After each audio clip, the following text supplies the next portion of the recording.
What is up, guys? Knights and Dragons Android, or should I say Mobile Entertainment. If you guys haven't noticed, I have changed my name and it is Mobile Entertainment now. But what's up, guys? It's been a while. It's been like a few days.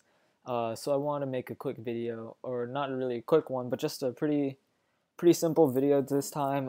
Just showing you the new Fusion hexagram, and this thing is absolute butthole. It is probably a complete waste of time. Um, First of all, these two right here are not very good, so I wouldn't even like pay attention to those two monsters. On the tier lists, they're like really low. They're in the low like 3-2 spots or 4 spots or something. They're pretty low. Um, and then I didn't look for the nine-tailed fox, and then the phoenix is obviously like this thing is freaking crazy. You have to level the nine-tailed fox to you have to evolve it to a 5-star, and then you have to awaken it, which is probably going to take up like a lot of materials. And you have to do the same thing with the Joker, and then you have to get this, I don't know, like some stupid like I don't know character right here. You gotta get that character up to 5-star awaken, and then you gotta get this other character to 5-star. It's just way too complicated for just a phoenix, a water phoenix, which honestly isn't even like, that's definitely not worth it. It's not worth your time. Sorry for the lag, if you guys, sorry for that lag you see on the screen right now, but uh, yeah. Anyways, yeah, so it's just not worth it. Um, in my opinion, at least not yet for the Fusion Hexagram. Hopefully they'll fix it up a little bit, and they will repair. I get not repair, but like nerf the Fusion Hexagram a little bit. Just make it a little easier to get monsters. This is just not what I expected at all. I expected the fusion hexagrams to like work like where you take two monsters and then you press the fuse button and then they fuse together and you get another monster. But that's not the case. But anyways, I have gotten a few requests for a rune build video, and so I'm just gonna do that real quick. But before I do that, today I summoned a monster with my social points, and I got one of the new ones. I don't remember its name, but it's this one, the Living Armor monster. And this guy's pretty good, I'm not gonna lie. If you look at his skill set right here, his first is the Pulverizer, strikes an enemy with a hammer and stuns the target for 1 turn with a 15% chance. The damage increases according to your defense, so that automatically indicates for the rune build for this guy, you want to go all out defense. You want to go all out guard runes with defense percentages on the runes 2, 4, and 6. So you want to go all out defense on this guy, just from looking at his first Pulverizer move. The next move is swings the hammer to attack all enemies. The damage increases according to your defense. So it swings the hammer to attack all enemies. So it attacks all your enemies. That means it's a good monster for secret summons, secret dungeons. So you can always use this guy for secret dungeons. And strikes an enemy with thunder. The damage increases according to your defense and ignores the target's defense if it is lower than 50% of your defense. That was a lot of defenses. I didn't really comprehend that. Damage increase according to your defense. There you go, right there. You want to have stacked defense. Ignores target's defense if lower than 50%. So that's another reason why you want to stack this guy up with your guard runes. So that brings us into the rune build section of the video, I guess. You want to stack this guy up with a lot of guard runes, and guard runes are a 2-set rune, and they give you plus 15%, which is actually better than the Fatal Rune set, which is a 4-set rune and gives you plus 30% attack. So actually, you'll be getting a lot more defense versus a Fatal Rune set and then a Guard Rune set. So you want to use 6 Guard Runes on this guy, for example. And now we're kind of transitioning into this rune build video. So when you want to do rune builds, the first thing you want to do is you want to look at your skill set. You want to see what the skills are, and what you're really looking for when you look at the skill set is you want to see, does it anywhere in the skill, do any of the skills depend on a certain like characteristic, a certain trait, a certain skill, a certain like HP, attack, defense, speed? Does it depend on one of those things, or accuracy, resistance? Does it depend on that? If it does, then you just want to stack it. And depending on the rest of the skills, you want to stack it up with certain runes. Okay, so that's the first thing you want to do when you want to do a rune build.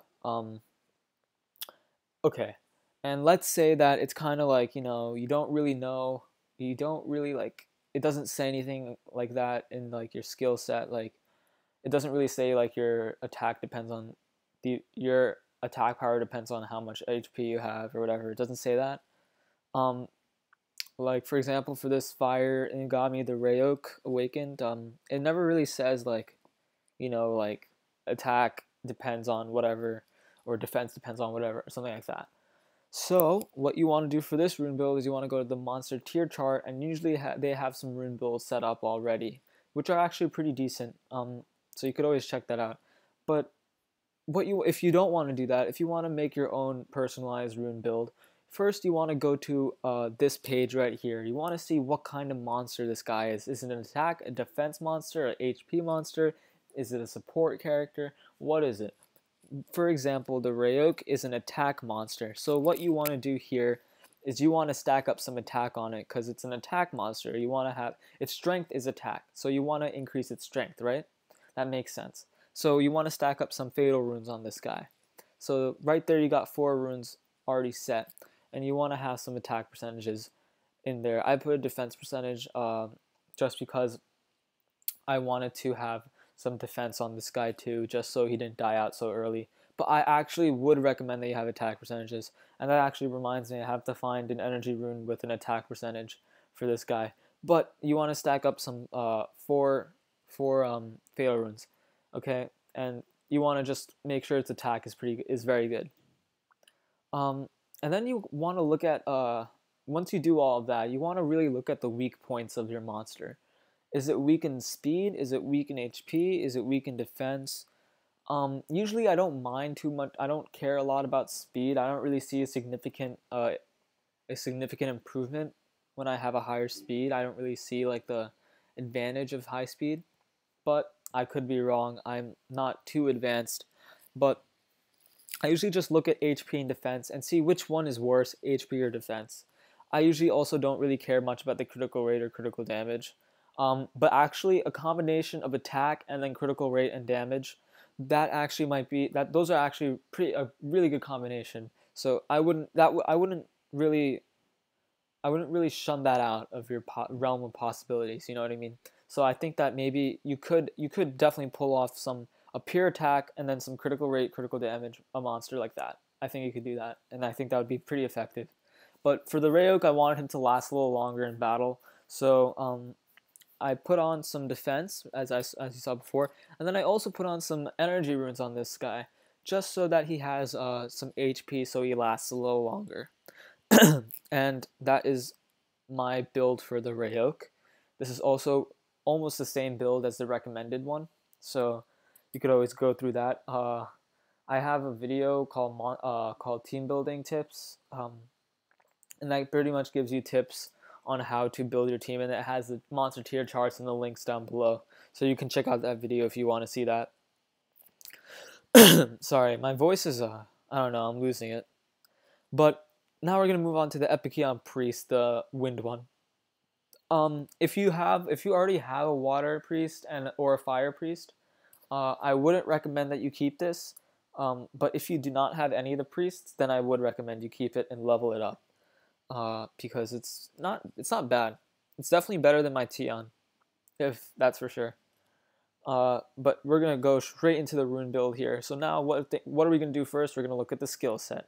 So it says inflicts damage proportionate to your max HP and recovers by 30% of the inflicted damage as HP. And so, what does this say? It does damage is proportionate to HP, your max HP. So what do you want to do? You want to stack them up with HP. So you go full energy rune set. Alright? Now next, what does the next one say? Recover the HP of all allies, elongates the time of beneficial effects, and shortens the time of harmful effects on them. Recovery amount is proportionate to the attack power. See, here it's a little ambiguous. It says recovery amount is proportionate to the attack power. But is it my attack power? Is it the attack power of the enemy? Is it the attack power of my allies? I don't know. So I'm not really going to pay much attention to that attack power part. It's kind of ambiguous. But here it clearly states that your damage is proportionate to your max HP. So you want to stack them up with some energy runes. And then it's just a regular revive, a soul revive. Revives an ally with 25% of HP and recovers the ally's HP by 15% each turn for 2 turns. And in comparison with the Tion, you got a pretty similar revive. So actually, I do prefer the priest. But yeah, as you saw there, as you see right now, you want to stack them up with some energy runes just to increase that HP. And what I did was I just did boom, boom, boom, percent HPs right here for maximum HP. And so once you guys, once you get really to that 6-star, that 6-star rune and stuff like that, then it gets real good. It gets really nice, where you're at the point where you really you tripled your HP. It's awesome. But that's how I do my rune build. I look at the skills, and then I look at the class, is a support, whatever. And then lastly, I look at what is lacking, what is lower, what are its strengths. I'm going to boost that up as much as I can. And then for the remaining rune slots, I'm going to look at the weaknesses. I'm going to be like, which is the weakness, HP or defense? Which one is worse, HP or defense? Or attack, or whatever your monster is. If it's a defense monster, it's going to have low attack. I want to stack it up with some attack runes now. So that's how I work. That's how I do the rune builds. But that's just me. I mean, there are a lot of other people that have different techniques. So if there are any other, I don't know if there are actually any other YouTubers for Summoner's War. I know there are a few, but I don't think they're as like, I'm pretty centered around Summoner's War right now. I think they do a bunch of other stuff too. But yeah, you can always ask those other YouTubers how do they do their rune builds and all of that kind of stuff. But yeah, that's how I do my rune builds. And that reminds me, I have to start building this guy up. I have to get some guard runes so that I can max out his defense. But yeah, when I awaken it, he turns into this really cool character. But yeah, hope you guys enjoyed the video. I hope it was informative and it taught you a lot about the rune builds and stuff like that. But yeah, I hope you guys enjoyed the video. If you did, leave a comment down below. Because again, that's what cool people do. And don't you want to be cool? Yeah, you should be cool. So if you want to be cool, leave a like, drop a comment, and make sure you hit that subscribe button. It takes less than a second. All right, peace out, guys.